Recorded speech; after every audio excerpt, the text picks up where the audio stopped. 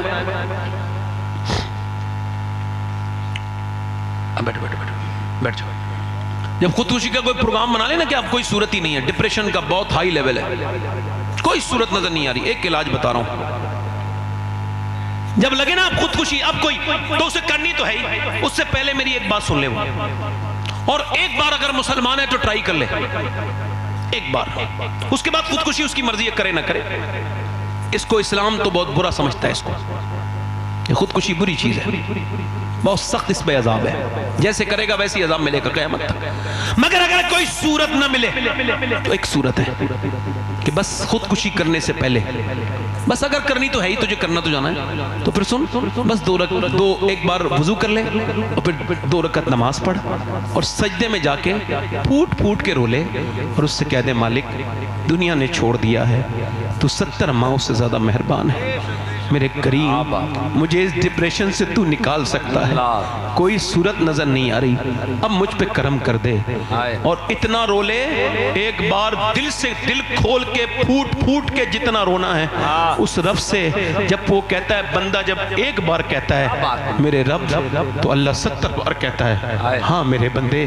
آپ کو معلوم ہے ایک گانا گانے والا آدمی ہے، دھیان سے سننا، گانا گاتا ہے مدینے میں، اس کی آواز خراب ہو گئی تو جنت البقیع میں پیڑ کے نیچے بیٹھا ہے اور کہہ رہا ہے یا اللہ جب تک آواز اچھی تھی لوگ کھانے کو دیتے تھے، بھوکا ہوں میرے مالک، کھانا نہیں کھایا 3 دن سے، میں بہت بھوک لگی ہے، میرے رب مجھے کھانا دے دے، کھانا دے دے۔ حضرت عمر سو رہے تھے، اللہ نے خواب میں ان کو یہ حاطف غیب سے آواز آئی، اے عمر جا میرا بندہ کھانا مانگ رہا ہے، اسے روٹی دے کے آ، جا۔ عمر فاروق اعظم اٹھے اور جا کر کے پہنچے تو دیکھا جنت البقیع بیٹھا ہے، حضرت عمر دوڑتے ہوئے گئے، بھاگتے ہوئے گئے، اس نے دیکھا عمر مجھے پکڑنے آ رہے ہیں، بھاگنے لگے، عمر مجھے معاف کر دو، بھاگنے لگے۔ حضرت عمر کہا ٹھہر جا ٹھہر جا ٹھہر جا، میں خود نہیں آیا ہوں، ٹھہر جا، مجھے بھیجا گیا ہے۔ کس نے بھیجا ہے؟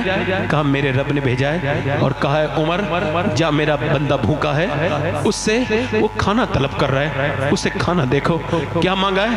کھانا مانگا ہے، کتنا کریم ہے وہ، ایک بار اس سے کہہ کے تو دیکھو کہ مالک میں تیرے ہی بندہ ہوں، سلنڈر کر کے دیکھو، بہت گناہ کر لیے ہیں، اس سے کہو مالک کہ ہم کو معاف کر دے۔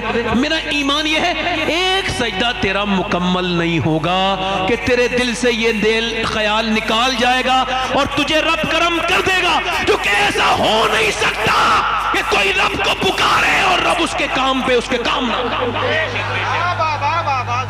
بہت اچھا میاں، بہت اچھا، زندہ باد زندہ باد، سبحان اللہ سبحان اللہ سبحان اللہ۔ مگر اب ہم نے اس طرف کہاں دیکھا ہے،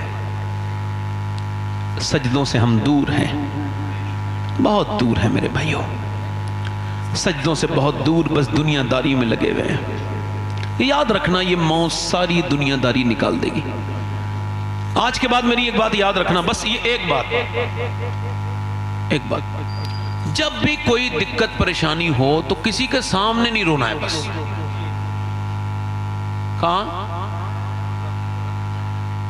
مولانا روم لکھتے ہیں ایک بادشاہ تھا، شوقین تھا شکار کا، یہاں بھی کچھ لوگ بیٹھے ہوں گے شکار کے، اچھا شکار کے جو لوگ شوقین ہوتے ہیں شکار کے وقت میں پاگل ہو جاتے تقریباً، وہ یاد ہی نہیں رکھتے میں کہاں پہنچ گیا ہوں، کون سا جنگل آ گیا ہے، بس شکار کے پیچھے پیچھے پیچھے پیچھے، او بالکل، اب وہ پاگل وہ چلا گیا بڑا دور، اپنے فوجیوں سے ہٹ گیا، اس کے فوجی اسے ڈھونڈ رہے ہیں، مل نہیں رہے، وہ پیاس کے ایک صحرا میں چلا گیا، اس کے پاؤں، اس کی گھوڑے کی جو پاؤں ہیں اس میں بچھو نے کاٹا ہے، مر گیا گھوڑا۔ اب یہ بغیر سر و سامان کے، اے اللہ مجھے بچا لے، میں یہاں ریت والی موت صحرا کی نہیں مرنا چاہتا، مجھے کچھ کام کرنا ہے دین کا، مجھے چھوڑ دے۔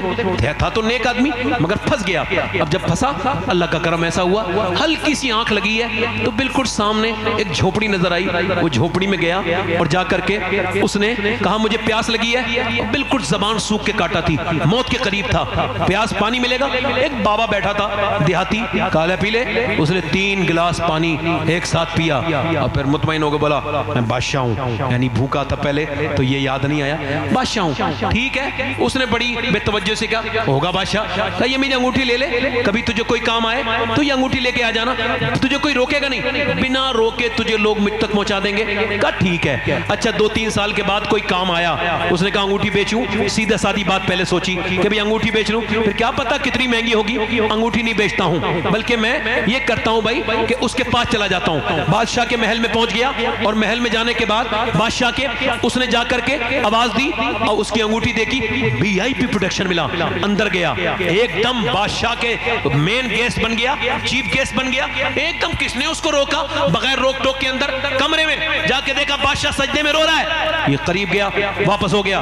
بادشاہ نے آواز دی کون آیا تھا؟ اس نے سلام پہننے کے بعد کہا فوجی نے کہا ایک آدمی آیا تھا، پکڑ کے لاؤ. کہا کیوں آئے تھے، کون ہو؟ کہا حضور یہ انگوٹھی. ہاں پہچان لیا، ایک تو نے میری جان بچائی. بولو کیا بات ہے، کیا مسئلہ ہے تمہیں؟ ہاں کوئی پریشانی آئی تھی، سوچا آپ کو بتاؤں. کہ پھر واپس کیوں ہو گئے؟ کہ لمبا سفر طے کر کے آیا، مگر جب آپ کو دیکھا تو آپ بھی کسی کے سامنے رو رہے تھے، تو میں نے سوچا اس کے سامنے کیوں روؤں جو کسی اور کے سامنے رو رہا ہے، اس کے سامنے نہ روؤں جہاں بادشاہ بھی روتے ہیں. تکبیر، نعرہ رسالت، مسلک اعلی حضرت حضور سید شفاعت میاں سعید قبلہ زندہ باد. میاں بہت بڑی سبحان اللہ لاجواب. میرے بھائی کب تم سجدہ کرو گے؟ کوئی ایٹم بم اتنی طاقت نہیں رکھتا جتنا ایک مومن کا سجدہ طاقت رکھتا ہے نا؟ اچھا میری طرف دیکھیں آپ، یہ جو بچے جو بزدل بنتے ہیں ان کو کون بناتا ہے بزدل؟ اچھا پہلے تو سن لیجیے آپ، یہ بچے جیسے جھوٹ بچہ بولنا سیکھتا ہے تو اس کو کون سکھاتا ہے؟ معلوم ہے آپ کو؟ معلوم؟ نیچر فطرت کے اعتبار سے بچہ بڑی اچھی چیز ہے. اب جیسے یہ میرا بچہ ہے، اب یہ ہے، بیٹھ جاؤ بیٹے بیٹھ جاؤ. اس کو ذرا بچا دو یار، تفریح نہیں کرنے دے رہا ہے. جاؤ مک پر جاؤ بیٹے، لے جاؤ. میں کیا عرض کر رہا تھا آپ سے، اب وہ بچہ ایک کمرے میں اندر بیٹھا ہے. یہ سائیکولوجی سمجھ لیجیے تھوڑی سی. دیکھو جو لوگ یہ اٹھ کے بیٹھ رہے ہیں، بیٹھ کے اٹھ رہے ہیں، ان سے گزارش کرتا ہوں کہ آپ یا تو بیٹھ جائیے یا تو اٹھ ہی جائیے اور تھوڑی دیر بیٹھ کے سن لیجیے آپ ذرا تھوڑا سا. 1-2 لوگ ہیں ایسے جو حرکت کر رہے ہیں اس طرح کی، بیٹھ جائیں. بچہ کمرے میں ہے،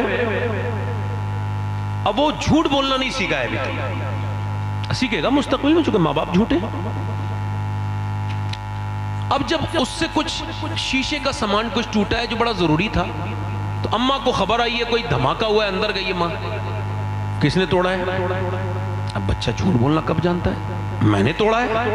باپ آیا، ماں نے باپ کے سامنے ایک زور سے تھپڑ اس کے منہ میں مارا. اس کو پہلے تو یہی سمجھ نہیں آیا مارا کیوں ہے.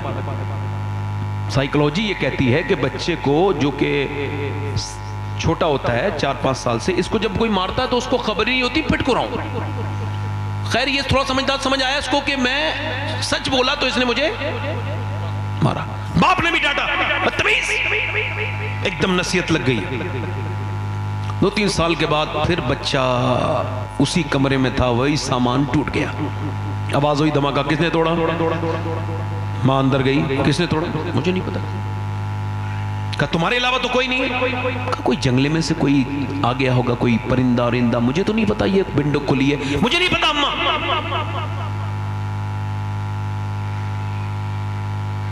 اب آپ بتاؤ یہ جھوٹ بولنا کہاں سے سیکھا؟ بولو. اگر ماں یہ کہہ دیتی بیٹے جھوٹ بول، تم سچ بولے ہو، یہ بڑا مبارک ہے، یہ ٹوٹ گیا کوئی مسئلہ نہیں. کس نے سکھایا اس کو؟ کس نے سکھایا؟ اگر ماں یہ کہہ دیتی کہ بیٹے یہ تم کو جھوٹ نہیں بولنا ہے اور یہ سچ بات تم نے بولی ہے، اس پہ اپریشیٹ کرتی ہوں، تمہیں میں شاباشی دیتی ہوں، تو بچہ خوش ہو جاتا. مگر سنیں آپ، غور کریں، توجہ کریں، بچہ سچا بن جاتا. ایک بچے سے ماں نے کہا میرے بیٹے جھوٹ نہیں بولنا. وہ بچہ سفر کرنے جا رہا ہے، اسے ڈاکو نے پکڑا ہے، تیرے پاس کچھ ہے؟ اس نے کہا میری صدری کے اندر 40 اشرفیاں رکھی ہوئی ہیں. اچھا. وہ ڈکیتوں کو لے کے گئے، ڈکیت اس کو اپنے سردار کے پاس، حضور یہ دعویٰ کر رہا ہے اس کی صدری میں 40 اشرفیاں ہیں، وہ بھی سونے کی. کہا چیک کرو. چیک کرا تو اندر 40 اشرفیاں. اس نے کہا، اس نے ڈکیت نے، ڈاکو کے سردار نے، بیٹا تم سچ کیوں بولے؟ جھوٹ بول کے بچا سکتے تھے. کہا میرے لیے یہ سونے کی اشرفیاں ضروری نہیں ہے، اپنی ماں کا کہنا ماننا ضروری ہے. میری ماں نے مجھ سے کہا تھا میرے لال چاہے حالات کچھ بھی ہو تجھے جھوٹ نہیں بولنا ہے. تمہارا نام کیا ہے؟ کہا میرا نام عبد القادر جیلانی ہے. آگے بڑھ کے بولا ذرا ہاتھ آگے بڑھا مجھے بھی ذرا توبہ کرا دے. ارے جب عبد القادر کی سچائی کا یہ عالم ہے تو پھر مدینے کے مصطفیٰ کا عالم کیا ہوگا؟ واہ واہ واہ واہ، زندہ باد زندہ باد، سبحان اللہ سید صاحب، زندہ باد زندہ باد. بہت اچھا. اللہ کے رسول کا گھر ہے، ذرا زور سے تو بولو سبحان اللہ. سبحان اللہ سبحان اللہ. حضور کا گھر ہے. حضور میرے آقا کریم کی بیٹی سیدہ خاتون جنت کے گھر حضور جا رہے ہیں. بیٹیوں کے گھر جایا کرو، بہنوں کے گھر بھی جایا کرو. کیا بات. اب تو یہ شب برات آئی تھی تو لوگوں نے اسٹیٹس لگائے تھے، دیکھا تھا آپ نے؟ پہلے تو لوگ معافی مانگتے تھے فون کر کے، اب پھر میسج کرتے تھے. اب وہ بھی ختم ہو گیا، فیشن آگے بڑھ گیا. اب وہ کہتا ہے اسٹیٹس دیکھو اور معاف کر دو. اگر تمہاری 100 بار اٹکے تو میرا اسٹیٹس بھی دیکھو، اب مجھے معاف کر دو. کہنے نہیں ہے، یہ نیا ہے. اچھا کچھ لوگ اسٹیٹس لگاتے ہیں، بڑی بیماری ہے اسٹیٹس والی. میں نے اپنی زندگی میں کبھی نہیں لگایا. اسٹیٹس کا مطلب ہوتا ہے حالات، اور حالات اللہ کے علاوہ کسی کو دکھانے نہیں چاہیے، نہ بتانے چاہیے. کیا خیال ہے آپ کا؟ ہے نا؟ اب وہ اسٹیٹس لگ رہا ہے بھائی. کچھ لوگ تو ایسی اتنی یہ سمجھے بے چین لوگ ہوتے ہیں کہ یہ چیک کرتے ہیں میرا اسٹیٹس کس کس نے دیکھا. فلاں نے دیکھا، فلاں نے دیکھا، فلاں. یار اس نے نہیں دیکھا، ارے تو اس کو ڈائریکٹ بھیج دینا یار فوٹو، تجھے دکھانا ہی ہے تو اتنا پریشان کیوں ہے؟ مگر لوگوں کی ذہنیت کون بدلے گا؟ یہ اسٹیٹس دیکھو. اچھا پہلے کے لوگ، آپ کو یاد ہوگا، آپ میں سے شاید کسی کو یاد ہو، پہلے خط کا رواج تھا، خط لکھے جاتے تھے. نہ یہ موبائل تھا نہ ٹیلی فون تھا. اب ایک خط آیا ہے اور وہ خط پڑھا جا رہا ہے محلے میں بیٹھ کے. دیکھو کہاں سے کہاں دنیا آگے نہیں بڑھی، پیچھے چلی گئی دنیا. دیکھو خط پڑھا جا شہر سے، سب کہہ رہے ہیں اب خط سنیں، آپ کیسے ہیں، آپ کیسے ہیں، آپ کیسے ہیں، آپ فلاں بچہ کیسا ہے. پڑوسن ایک بوڑھی عورت بھی ہے، وہ بھی آ کے بیٹھ گئی ہے. اس کا بھائی کیا پتا میرے بارے میں کچھ لکھے. پڑوس والی بوڑھی اماں کیسی ہیں؟ بوڑھی اماں رونے لگی کہ میرا نام بھی اس کے بھائی نے لے دیا. کیا محبتیں تھیں، کیا وہ. اب تو ماں بہنوں کے گھر جایا کرو، بھائیوں کے اپنی بیٹیوں کے گھر جایا کرو. اللہ کے رسول اپنی بیٹی کے گھر گئے. آخری بات سنا رہا ہوں، دھیان سے سننا. حضور اپنی بیٹی کے گھر آواز دی، فاطمہ کے اندر آ سکتا ہوں؟ آواز آئی ابا اکیلے ہیں تو آ جائیں. تو حضور نے فرمایا میرے ساتھ عمران آئے ہیں، انہیں نہ لائیں. فاطمہ انہیں کیوں نہ لاؤں؟ ابا انہیں نہ لائیں. فاطمہ انہیں کیوں نہ لاؤں؟ ابا انہیں نہ لائیں. جب حضور نے کئی بار پوچھا تو اندر سے آواز آئی ابا آپ کی بیٹی کے پاس اتنے کپڑے نہیں ہیں کہ وہ کسی دوسرے مرد سے پردہ کر سکے.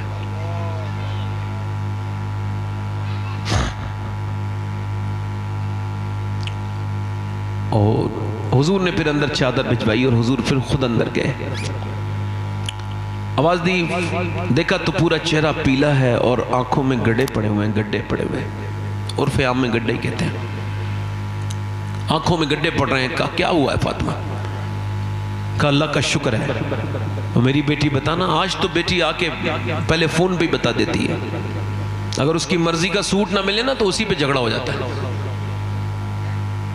اچھا عورتیں چاہتی ہیں کہ ان کے مرد ان کی بات مانیں. کیا خیال ہے مما جی؟ اچھا یہ بتاؤ، چاہتی یہ ہے کہ ان کے مرد ان کے کہنے مانے، مگر وہ سچ کے مردوں کو نہیں دکھائیں گی. جس نے کپڑے لا کے دیے، جس نے سارا کام کر کے دیا، جس نے بیچارے نے اپنا پیٹ کاٹ کے تیری کریم اور پاؤڈر کا خرچ اٹھایا ہے، اس کو وہی بغیر دھلا ہوا منہ دکھا رہی ہے، وہی بغیر جو ہے وہ بستری کے کپڑے پھٹے پرانے. اب جب تو جس کو دکھائے گی وہی تو تیرے دلچسپ ہے. اب وہ جا رہی ہے تو شادی میں کپڑے اچھے پہن کے. اس سے یہ پوچھو جاہل، جہاں تو جا رہی ہے اور وہ تجھے بگڑے ہوئے بیکار منحوس قسم کے بدترین لوگ دیکھیں گے جو محلے کے سب سے بیکار ہوتے ہیں, وہی شادیوں میں تاکتے ہیں. تو ان سے جا کے اب پوچھ تو کیسی لگ رہی ہے, تجھے وہ بتائیں گے. اعلیٰ حضرت فرماتے ہیں عورت کو اپنے مرد کے لیے پردہ کرنا, اپنے مرد کے لیے میک اپ کرنا چاہیے. اسلام نے کہا اس وجہ سے کہ اس کی طبیعت ادھر ادھر نہ جائے, اپنی بیوی پہ اس کا دل بالکل مطمئن رہے, اور اس کے لیے وہ میک اپ بھی کرے. اللہ کے رسول کی بیٹی سیدہ فاطمہ الزہرا کا طریقہ کار یہ تھا کہ مولا علی فرماتے ہیں فاطمہ نے اپنی پوری زندگی میں کبھی مجھ سے کچھ نہیں مانگا. میں نے جب ان سے پوچھا فاطمہ دنیا میں میاں بیویوں میں جھگڑے ہوتے ہیں کہ یہ لا دو وہ لا دو, مگر آپ مجھ سے کبھی کچھ مانگتی نہیں, تو سیدہ فاطمہ نے کہا میرے رب نے مجھے اتنا اپنے قریب کر لیا ہے میرے ابا کی تربیت سے کہ اب اللہ کے علاوہ فاطمہ کسی اور سے مانگتی نہیں ہے, فاطمہ کسی اور سے مانگتی نہیں ہے. اللہ اکبر. اللہ کے رسول اپنی بیٹی کے گھر گئے ہیں, دیکھا تو چہرہ بالکل پیلا ہے. یہ کون ہے؟ یہ شہزادی رسول ہے. کوئی شہزادی ان کے برابر ہو سکتی ہے؟ ارے کیسے ہو سکتی ہے؟ امی عائشہ فرماتی ہے فاطمہ الزہرا وہ ہیں جن کا چہرہ حضور کی طرح, جن کے ہونٹ حضور کی طرح, وہ چلے تو حضور کی طرح لگے, وہ بولے تو حضور کی طرح. حضور نے فرمایا فاطمہ کچھ چہرہ کمزور ہے, کیا ہوا ہے؟ اچھا سنیں, کچھ باتیں سن لیں. حضور ایک اور دن حضور اپنی بیٹی کو بلانے کے لیے گئے. کہاں گئے بولو؟ اچھا, تو حضور اندر گئے تو سیدہ نے کہا جی ابا تشریف لائیں. تو کہا فاطمہ میں بلانے آیا ہوں آپ کو, چلیں؟ بہت اچھی بات. کہنے لگے نہیں جاؤں گی. ابا میں کہا فاطمہ کیوں؟ کہا میرے سرتاج علی جو گھر پہ نہیں ہے, اللہ پہلے ان کی اجازت لوں گی. کیا بات ہے, کیا بات ہے, پہلے ان کی اجازت.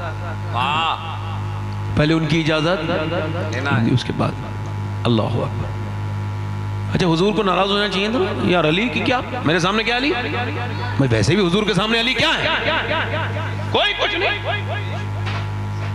وہ جو نہ تھے تو کچھ نہ تھا, اور وہ جو نہ ہو تو کچھ نہ ہو. کیا بات. حضور ناراض نہیں ہوئے, بیٹی کی پیشانی کو چوما اور فرمایا فاطمہ تجھے ابھی تک میری باتیں یاد ہیں. سبحان اللہ, سبحان اللہ, سبحان اللہ. کچھ گیپ گزرا نا, کچھ گیپ, تو حضرت علی بھی آ گئے. حضور نے فرمایا یار علی تم آ گئے, میں آپ کا انتظار کر رہا تھا. جی حضور کیا حکم ہے؟ فرمایا وہ فاطمہ کو بلانا آیا تھا, تو یہ کہتی ہیں کہ جب تک آپ اجازت نہیں دیں گے تو حضرت علی نہ آگے اندر گئے اور ہاتھ پکڑ کے بولے یہ آپ نے کیا کیا, میں غلام ہوں حضور کا, چلا جانا چاہیے تھا. اور رونے لگے حضرت علی. سیدہ نے ہاتھ پکڑ کے کہا میرے سرتاج آپ بالکل بھی دل تھوڑا نہ کریں, یہ آپ کی مرضی سے جانا یہ میرے ابا کی مرضی ہے. کیا بات ہے, واہ واہ واہ واہ میاں, واہ واہ واہ واہ, آپ کی مرضی سے جانا. زندہ باد. آج بیٹیاں ذرا سی پرابلم میں ہیں تھوڑی سی, تو آپ اور چڑھا دیتے ہو ان کو, گھر بگڑوا لیتے ہو, تھانے کچہری کرتے ہو. حضور نے آواز دی میری بیٹی کو کیا ہوا ہے, سب بیٹی والے بیٹھے ہیں یہاں پہ, کسی کی نہیں ہے تو بہنیں ہوں گی. کہ فاطمہ کو کیا ہوا ہے؟ اللہ کا شکر ہے ابا, بتانا میری بیٹی کیا ہوا ہے. اللہ کا شکر ہے میرے ابا. اور میری بیٹی فاطمہ بتانا کیا ہوا ہے. اللہ کا شکر ہے ابا. پھر حضور نے کئی بار پوچھا تو پھر بیٹی ہے نا, تو پھر بولی ابا اور کوئی بات نہیں ہے, بس 5 دن سے میں نے کچھ کھایا نہیں, تو پیٹ سے میرے پتھر بندھا ہوا ہے. تو حضور نے پھر سر پہ ہاتھ رکھ کے کہا میری بیٹی اگر 5 دن سے تم نے کچھ نہیں کھایا تو تمہارے باپ کو آج 9 دن ہو گئے. ایک بار ٹرین میں بڑا لمبا چل گیا تو مجھے وقت نہیں ملا کہ میں کھانا کھاتا, اور وہ وقت تقریباً 27 گھنٹے کا گزرا کہ میں نے ایک بار کھانا نہیں کھایا. اس کے بعد جب میں اسٹیج سے پہنچا تو ایک دم اسٹیج پہ جانا پڑا مجھے پانی اور ایک کپ چائے پینے کے بعد. اس کے بعد پھر میں نے جب یہ حدیث بیان کی تھی تب مجھے پتا چلا کہ یہ بھوک کیا چیز ہوتی ہے. پیٹ میں حضور کے 2 پتھر بندھے ہیں, اور اماں عائشہ کہتی ہیں حضور کچھ دعا کر رہے ہیں ایسے کر کے, دونوں ہاتھ اٹھا کے. کبھی میں کسی رکشے والے مسلمان کو دیکھتا ہوں تو دل کرتا ہے اس کا ہاتھ چوم لوں. کیوں؟ یہ تو ایک اللہ کا دوست ہے کہ یہ رزق اپنے بچوں کو کھلا رہا ہے, اور دوسرا کہتا ہوں یہ وہی آدمی ہے جس کے لیے حضور نے دعائیں کی ہیں. تو حضور کے پیٹ پہ پتھر بندھا ہے اور دعا کر رہے ہیں، اے اللہ میری امت کبھی بھوکی نہ مرے، میری امت کبھی بھوکی نہ مرے، میری امت کبھی بھوکی نہ مرے۔ اللہ اکبر۔ جس پیغمبر سے ہمیں محبت کرنی تھی ہم نے اس سے ویسی محبت نہیں کی۔ کبھی بھولیں حضور آپ کو؟ بتاؤ، معراج کی رات حضور جب رب کے قریب گئے، لوگ کہتے ہیں حضور کو معاذ اللہ غیب نہیں، اللہ سب سے بڑا غیب ہے، اور کوئی غیب کیا تم سے نہا ہو بھلا، جب نہ خدا ہی چھپا تم پہ کروڑوں درود، ثم دنا فتدلی فکان قاب قوسین او ادنی۔ اللہ کی ما زاغ البصر وما طغی، اللہ فرماتا ہے میرا محبوب اتنا قریب آیا کہ جتنا تیر کمان کے قریب ہوتا ہے، ذرا زور سے تو بولو، اتنا قریب سے، اور مجھے دیکھ رہا ہے۔ پوری کائنات میں ایک ہی تو وکٹم ہے، ایک ہی تو حضور، ایک ہی تو، اب بتاؤ، ایک ہی تو ہے گواہ جس نے رب کو دیکھا ہے، حضور ہیں۔ اور پھر اللہ فرماتا ہے کہ وہ موسیٰ تھے جو بے ہوش ہو گئے تھے، یہ میرا محبوب ہے، اس کی آنکھ نہ تھوڑی بڑی ہوئی نہ تھوڑی چھوٹی ہوئی، بلکہ ایسے ہی مجھے دیکھتا رہا میرا محبوب۔ اب اس میں مانگ کیا رہے ہیں؟ اس میں کیا مانگ رہے ہیں؟ اس میں اپنے امتی کے بارے میں بات کر رہے ہیں، میرے رب میرے امت کا سوال۔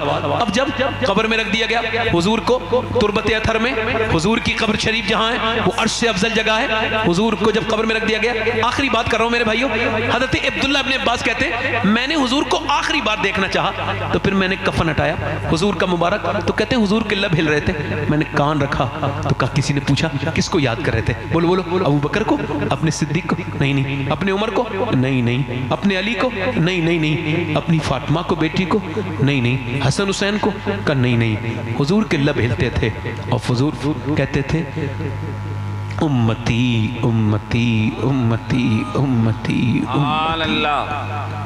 بس یہ آخری تقریر سے یہ گزارش ہے، کم سے کم 10 منٹ حضور کے لیے نکالو اور ایک 10 منٹ درود شریف پڑھا کرو کم سے کم دن میں۔ اپنی باتیں سب سے شیئر نہ کرو، رب سے شیئر کرو، اور جو مل گیا اس پہ شکر ادا کرو۔ والدین اگر ہیں، یہ عظمت والدین پروگرام ہے، چونکہ ہر سال ہوتا ہے تو میں نے اس ٹاپک پہ کئی بار گفتگو کی ہے، اس پہ گفتگو نہیں کر رہا ہوں، بس اتنا کہہ رہا ہوں ماں باپ بغیر مرے سمجھ میں نہیں آ سکتے۔ میں کیا کہہ رہا ہوں بولو؟ ابھی نور بھائی پڑھیں گے، آپ سب سنیں گے انشاءاللہ۔ بغیر مرے ماں باپ سمجھ میں نہیں، اور پھر بعد میں سمجھ میں آئے بھی تو۔ یہ فیشن ہے ہندوستان کا کہ پہلے باپ کو رلائیں گے پھر اس کی میت پہ روئیں گے بعد میں، دکھاوے کے لیے۔ جیتے جی اس کے ہاتھ چومو، ہاں کی میرے قتل کے بعد اس نے جفا سے توبہ، ہائے اس زور پشیماں کا پشیماں ہوں۔ باپ کی طرح کوئی دوست نہیں ہو سکتا، باپ بڑا ہے، باپ کی خدمت کرو، ماں باپ سے پیار کرو، ماں سے پیار کرو، اور اپنے رب سے توبہ کیا کرو، سجدوں میں اپنا دل لگاؤ۔ دیکھو میں نے آج آپ کو کیا بات سمجھائی ہے، جب بھی کوئی پرابلم آنی ہے آپ کو تو سنت رسول یہ کہ آپ کو سر سجدے میں رکھنا ہے، کبھی کاندھا تلاش نہیں کرنا ہے، مصلی تلاش کرنا ہے۔ ٹھیک ہے، اللہ تعالیٰ آپ کو ہر کسی دنیا کے کسی انسان کے سامنے نہ رلائے، جب بھی رلائے اپنے نہیں رلائے۔ یوں ہی آباد رہے گی یہ دنیا، ہم نہ ہوں گے تو کوئی ہمسا ہوگا، کوئی گل باقی رہے گا نہ چمن رہ جائے گا، پر رسول اللہ کا دین حسن رہ جائے گا۔ کافی مراد آبادی نے جب انگریزوں کے سامنے جھول رہے جالے تھے اس پر، وہ پھانسی کے پھندے پر، تب انہوں نے عظمت اہل بیت بیان کی ہے کہ نام شاہان جہاں مٹ جائیں گے لیکن یہاں حشر تک نام و نشان پنجتن رہ جائے گا۔ اطلس و کم خواب کی پوشاک پر نازہ نہ ہو، اس تن بے چاند پر خاکی کفن رہ جائے گا۔ آپ سب کا سلام کہہ دوں، میں مدینے جا رہا ہوں 5 دن کے بعد، کہہ دوں جایا کرو مدینے۔ یہ اللہ کا شکر ہے میرا بیٹا یہ یحییٰ یہ 3ری بار جا رہا ہے، یہ اس معاملے میں مجھ سے بڑا ہے کہ میں نے 27 سال کی عمر میں دیکھا تھا مدینہ، اور اس نے 6-7 سال کی عمر مدینہ دیکھ لی، اور 3ری بار حضور اسے بلا رہے ہیں۔ میں یہ چاہتا ہوں کہ پوری دنیا مدینے والے کی دیوانی ہو جائے۔ کیا بات ہے، آمین آمین اللہم آمین۔ جھگڑے ہمارے یہاں سے ختم ہونے چاہیے، سلام دعا کرا کرو، کسی مومن کو نہ چھوڑو، سلام کرو۔ سلام ایسی چیز ہے، بابا فرید الدین گنج شکر فرماتے تم سلام کرو، سلام کرو، بس تمہارے سلام سے وہ برکتیں ہوں گی۔ میں گزارش کرتا ہوں کہ اب ہمارے عمران برکاتی بھائی سے کہ قاری غلام نور مجسم صاحب کی وہ اعلان کریں، چونکہ وقت بڑا ہو گیا ہے، ان کو چھپرا جانا ہے۔ اللہ تعالیٰ ان پر فضل فرمائے، توبہ کریں، استغفر اللہ ربی من کل ذنب و اتوب الیہ، الا اللہ محمد رسول اللہ۔ میں یہی بیٹھا ہوں، آپ لوگ آرام سے انشاءاللہ سنیں گے، پورا جائیں گے تو نہیں انشاءاللہ۔ لقد کان لکم فی رسول اللہ اسوۃ حسنہ، صدق اللہ العظیم۔ السلام علیکم ورحمۃ اللہ وبرکاتہ۔